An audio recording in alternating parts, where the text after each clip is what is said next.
Hi, I'm Jarrett J. Krzaska, and I am so stoked to be here today to be hosting the Teach Graphics Week 2024 webinar. This panel is all about these three great new graphic novels that Scholastic Graphics will be putting out. One is called The Cartoonist Club, one is called Leon the Extraordinary, number two, Worst Friends Forever, and one is called Fresh Start. And so what I'm going to do to start is I'm going to give you a lightning round biography on each of the creators, and then we're going to get right into the conversation.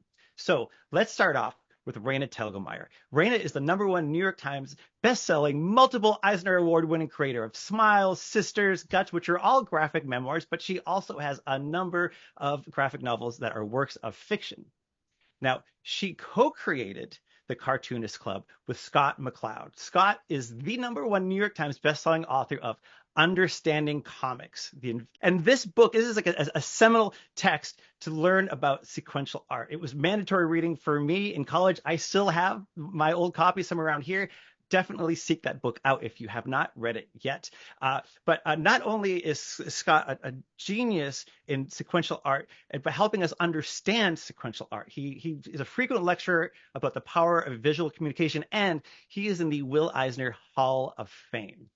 Next up, we have Jamar Nicholas, who is an award-winning graphic novelist out of Philadelphia. Now, Jamar has dedicated his career to helping young people realize the power of cartooning, and he aims to promote an anti-bullying, healing, and kindness in his work.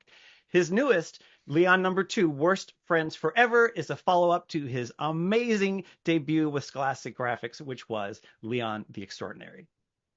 Hey guys, how's everyone? Thanks for having me. Gail Galligan is the creator behind some of the Babysitter's Club graphic novel adaptations. They are also the creator of Freestyle, an original graphic novel that they both wrote and illustrated.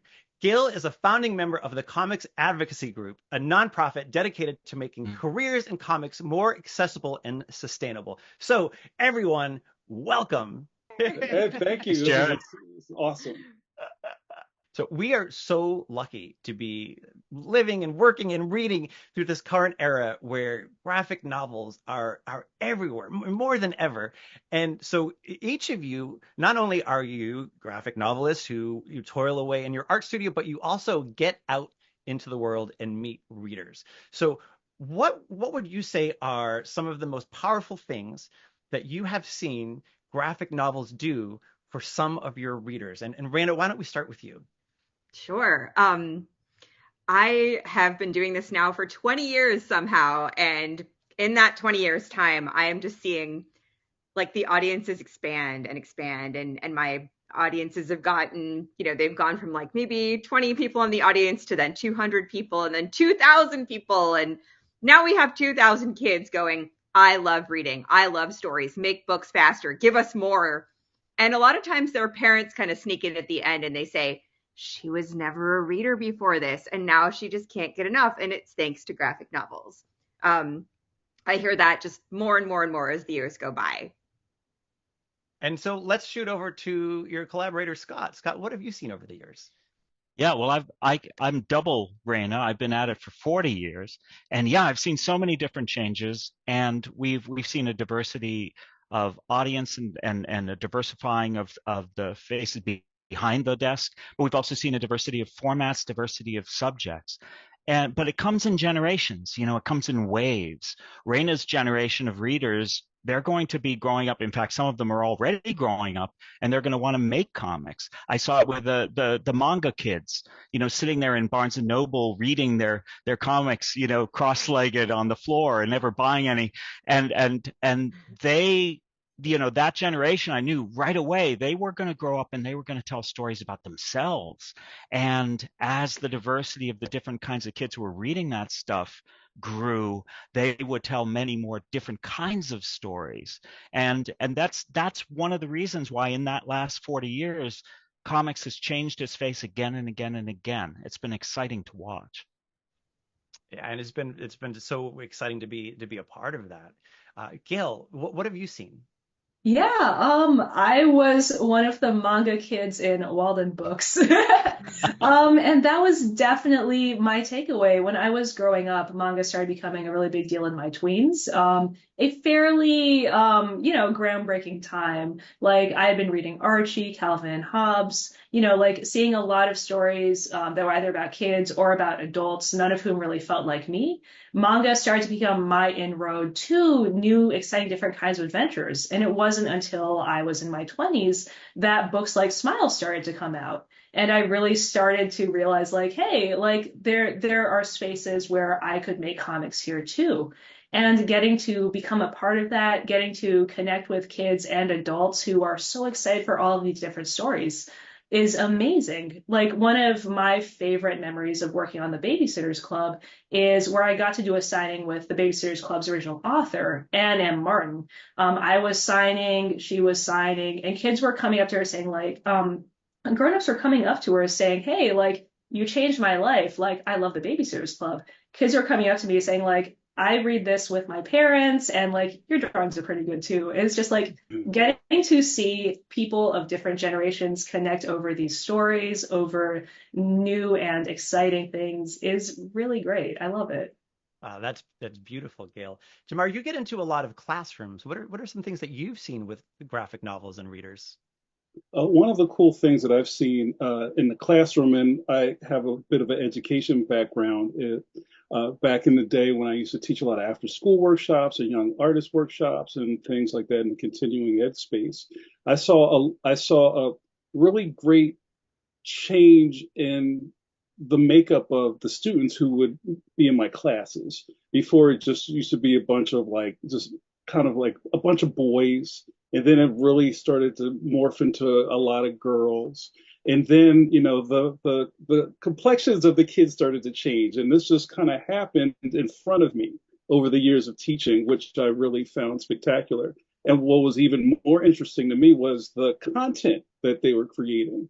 At one point, almost every boy that I dealt with was copying comics, because Sonic has a hold on kids, especially back then.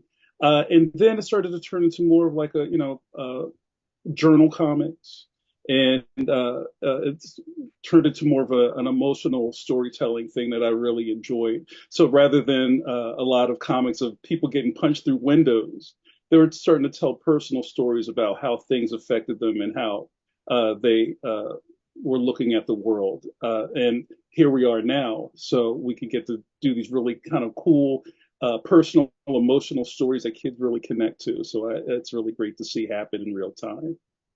And I think that's a very powerful testament to the medium of comics.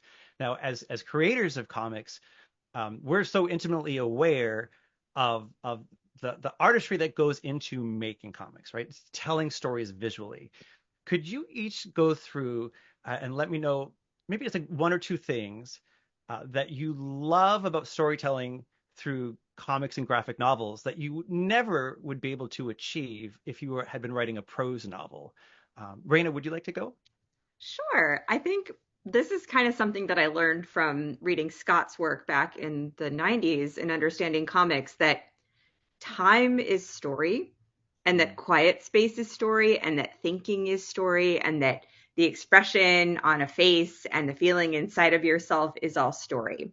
So when I was a kid, I thought that I was not a writer because I didn't have words to describe all of those quiet moments.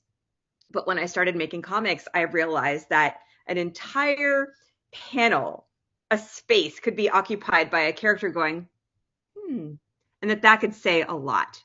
And it's something I've played with over my entire career, over just the work that I do for myself, the work that I do for my readers.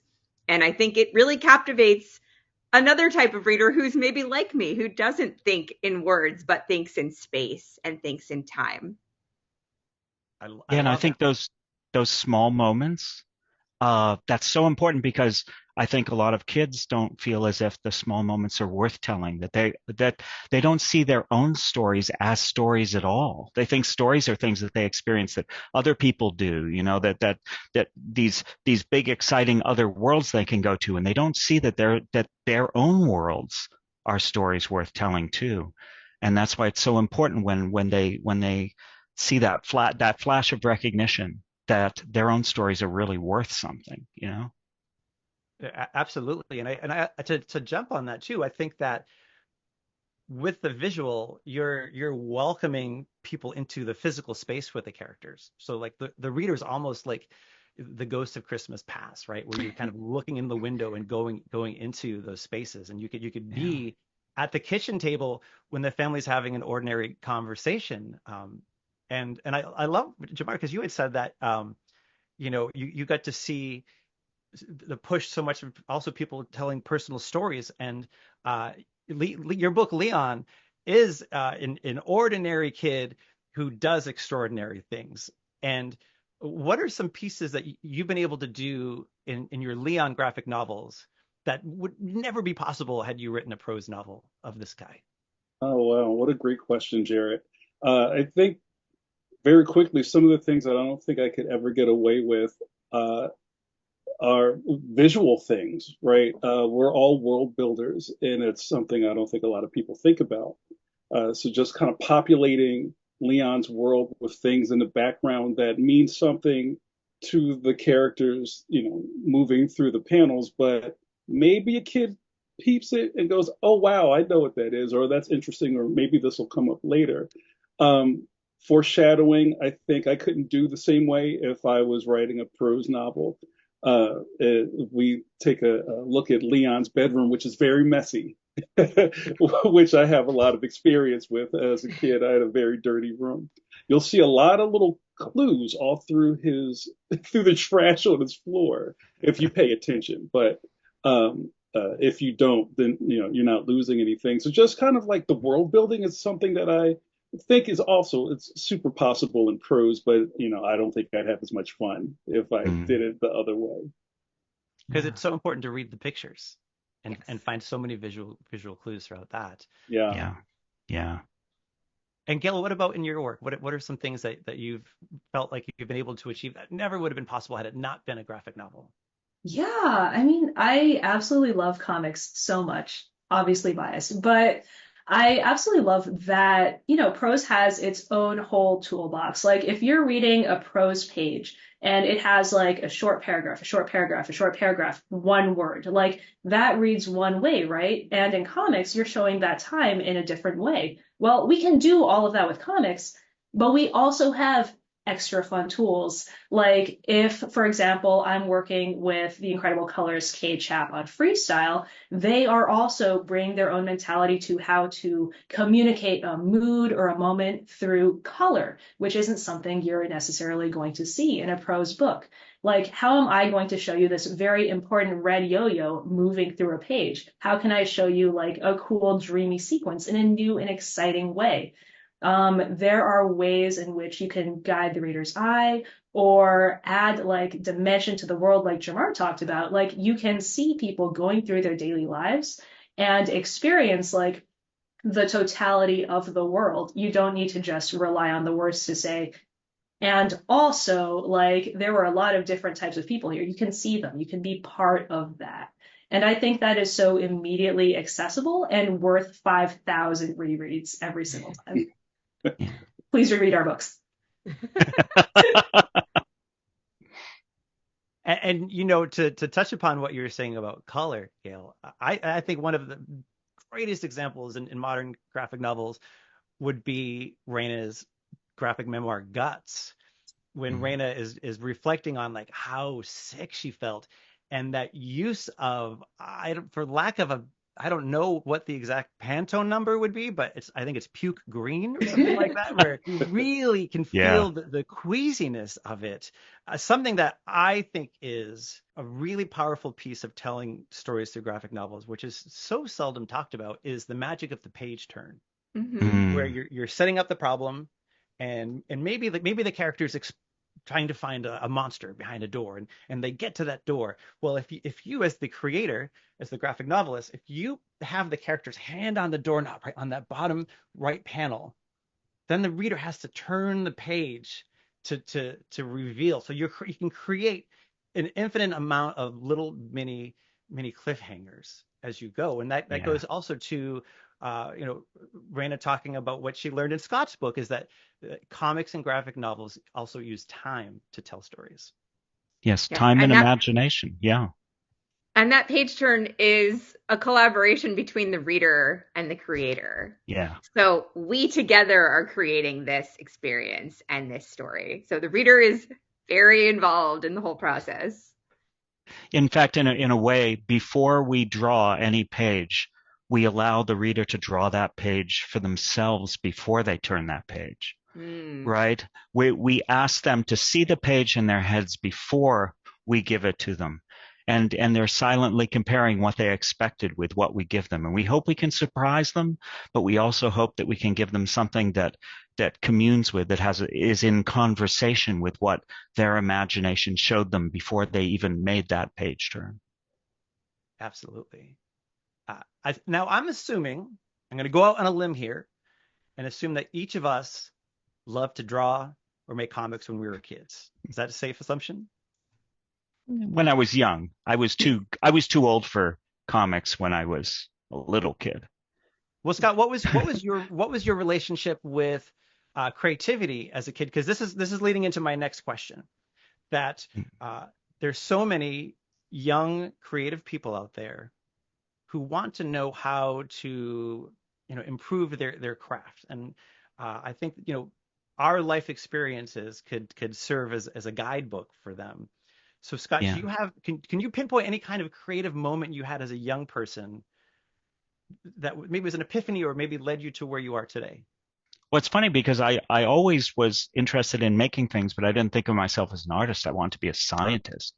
And it wasn't until my friend Kurt Busick in middle school finally convinced me to try comics. And then I became obsessed with comics at that point. When we first realized that we have that artistic energy inside of us, we want to know, how do we do this? What's the path, right? What's the path? But there are different paths, and every artist has a different path laid out before them and different passions. And maybe it's all about craft. Maybe it's all about practice, practice, practice, and get as good as you can. But maybe it's about something else. Maybe it's about just finding your story, and that story it goes beyond just a set of skills or something, or just making it look good. Or maybe you want something that's truthful and honest, or just makes people laugh. Or maybe you want to be a scientist. Maybe you want to experiment. Maybe you want to try new things. These are all different paths. One of the things that Raina and I wanted to show in the Cartoonist Club is that there's no one way to become an artist, no one way to become a writer, to become a storyteller. There are a bunch of different ways. And even though we only show you 4 kids, you get the feeling, I hope when people read the book, they'll get the feeling that there are a lot of different paths, that this is about finding your own way forward. Beautiful. Yeah, and that's so very true. I mean, even just the 5 of us, even though we're all in the same industry, all vastly different life experiences that brought us to where we are today. So Jamar, what could you pull from your creative life as a little pearl of wisdom to hand to the young creative person watching this video? Oh, another great question, Jared. You're so good at this. Thanks. I think, I always think about this, and sometimes people ask questions, or if you're dealing with families and parents and guardians, they want a nice like jewel that they can put in their pocket for their kids. And usually the thing I say to them is it's great to encourage your kids in their passion for drawing. And the best way you can encourage it is by like engaging with them. I used to call it like refrigerator parents, where you just go, "That's nice, dear," and you just put it on the thing, and I'm like, "But you didn't even look at it. You just." So in that moment when the kid is going, "Hey, I'm presenting this to you because there's an exchange happening. Here, look at this. I made this. Oh, okay. So what is this? All right. So you get into that point. Yeah. So what is this? Oh, this is an ice princess. Okay. So what, give me some more information. Like, well, what kind of castle does the ice princess live in? Can you draw that? Oh, yeah. And you run off. Yeah.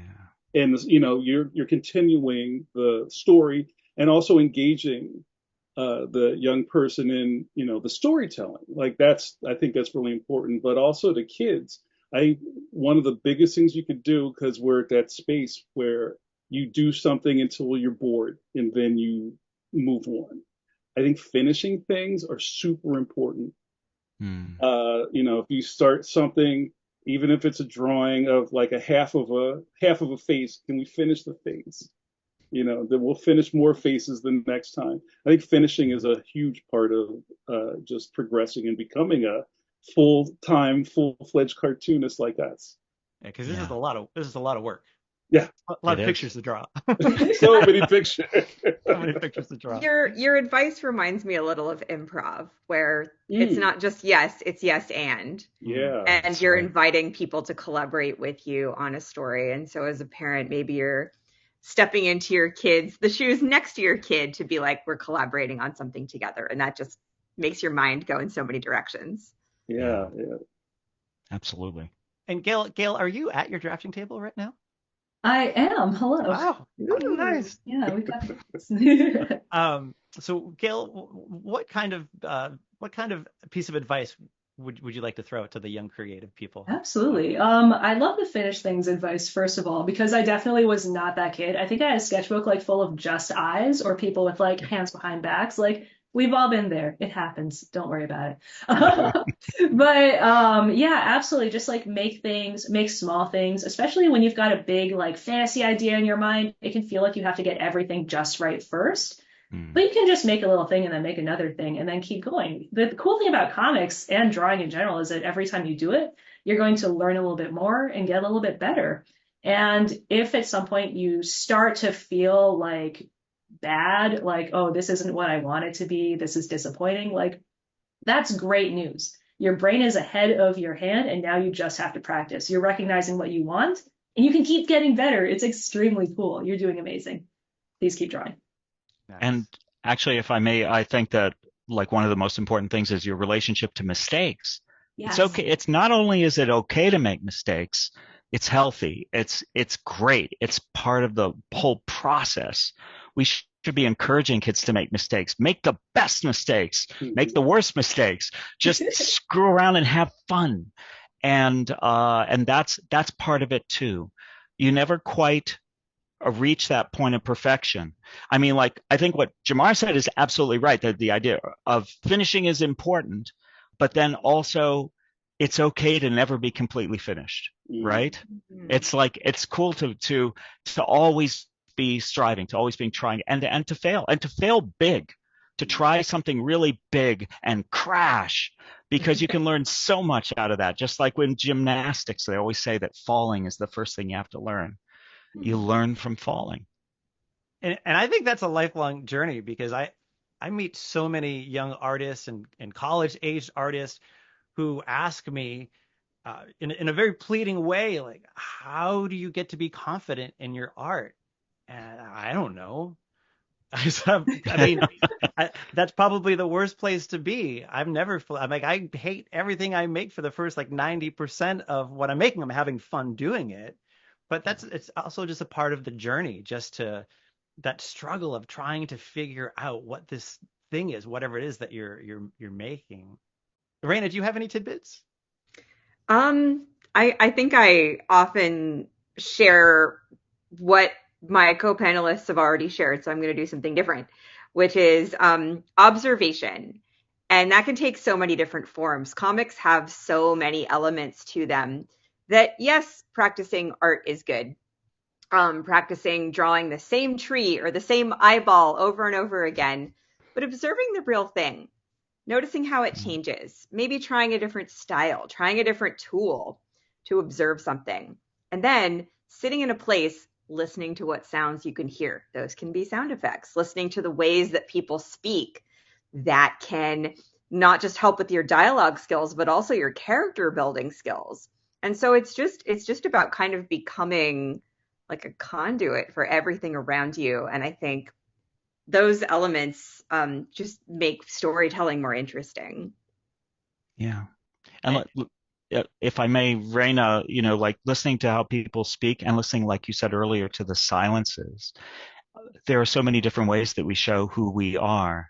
Pay attention to all of them. Like Jamar had said, the thing about how somebody's room can show how they are, like all the little details in that room can show how they are. We show with what we see, what we don't see, all of that stuff. We're always communicating, not just with words, but we're communicating with our faces, with our bodies, with our silences, with our belongings, our rooms, our clothes, all of it. We're always showing the world who we are, and if you're attuned to that, it's really exciting. And for me, I would bet a lot of you would agree with this statement. Uh, the fact that I became a professional artist is kind of secondary to the fact that making art and writing has just always been good for my soul. It has always been so centering, and the act of creating and taking time to just focus on what you're making, like Raina mentioned, observing something in real life and drawing it, it is so good for your mental health. And because something I often hear too is, from kids, how do I get published? And it's like, worry about that when you grow up. But for now, just have so much fun creating. Well, friends, I could stay here speaking to you all day and all night. We're going to have to wrap it up. But before we do, I would love to know a little bit more about the graphic novels you have coming up from Scholastic Graphix. Raina and Scott, I am so intrigued by having two powerhouses like you collaborate on a book. What is the Cartoonist Club about? Would you like to give the elevator pitch, Scott? I'll try. It's funny because we had to discover that while we were working on it. And in the end, the kids came to us with their ideas. And it's really about 4 kids just finding their way as artists in the world. 4 kids in a middle school who, with a little help from some adults, discover that they have a common love for comics, but each of them approaches it in a different way. And they all become friends. Comics is the place where they come together to become friends and to express themselves. I love that. And I think it's also for the kid who doesn't know their own path and might not know how to start being a cartoonist. And we're hoping that they will either see some of themselves in some of our characters or just realize that like there is a place for them at this table as well, that we're all going to share the tools in our toolbox, literally and figuratively, to create things. And it can look so many different ways. And this has been a discovery process for both of us. And I think there was a mutual appreciation for each other's work. So if you mash up Scott McCloud's Understanding Comics with Smile and Drama and Ghosts, and somehow it's the Cartoonists Club coming out in April. April 1st, no joke. Yes, no joke. Well, I cannot wait for that. And the world is also about to be enriched with more Gail Galligan on their bookshelves. So Gail, tell us a little bit about Fresh Start. Absolutely. Fresh Start is my second original graphic novel coming out in January, and it is my most personal book yet. It's semi-autobiographical, and it draws on my memories of being a young person who traveled around a lot. It's about a girl named Ollie who, because of her dad's job, has to move from place to place, from school to school, and loves it. Every single time her family moves, it's like, oh, thank goodness. I just did something embarrassing, and now we can forget about all of it. Hit the brakes, fail, start over. Let's go, let's go, let's go. But then she finds out that her parents have said, hey, guess what? We want you to have stability in life. What if we moved to Northern Virginia and simply stayed there just in time for middle school? So all of a sudden, Ollie has to learn American inches, all of the states and capitals. It's horrible. It's terrible. It's terrifying. And also keep friends. No thanks. So it's a big friendship journey. It's a big feelings journey. It's about my experiences growing up as a mixed race Thai American person, navigating my own identity as others perceived me, as well as how I perceived myself, and finding my friends in my community through our mutual passions, anime. So it's all about a kid who loves to draw, finds her people, and it is definitely something I could have only done as a graphic novel. Please look forward to it. Fresh start January. That is beautiful. I love that you poured so much of your own life into these fictional characters, and that's also a good lesson for students too. Like you might not be ready or want to write memoirs specifically, but you can still use all of these real life experiences and just give them to these fictional characters. Leon the Extraordinary, one of my favorite graphic novels. Jamar, you have the follow up is coming. What can we expect from Leon this go around? Oh, wow. So in the last book, Leon Extraordinary, we found out that Leon was an ordinary fifth grader who had really extraordinary goals. He wanted to be a superhero and save all the kids in the school from bullies and also some super bullies. So I'm going to put a mild spoiler into the room, Jared. At the end of the last book, Leon saves the day. That's between you and me. Don't tell anyone. I'm shocked. All right. So what happens in the follow-up book, Leon, Worst Friends Forever, we find out what happens after you save the day. We find out very fast that all of the attention and all the heroism has gone to Leon's head. So he becomes a giant jerk. And all of his friends are not happy with Leon, and it causes a giant wedge through his friend group. So in this book, I really examine what it means to be a friend. And especially at that time in our lives where you're just kind of doing things by circumstance. I happen to be best friends with a kid because we wait at the same bus stop in the morning. Or this kid had a video game system and I want to play it. So we're best friends now. So, but what happens when things are actually put to the test and you find out what it means to be a good friend? So that's what we explore in the next book, which will be out October 1st. Excellent. I'll be there on publication day at my local bookshop. Thank Well, thank you, all of you, for joining us. Thank you to all of the viewers. It has been an absolute pleasure to spend this time with you. Thank you, Thank you. Jared. Thank you, Thank Jared. you. Thank you.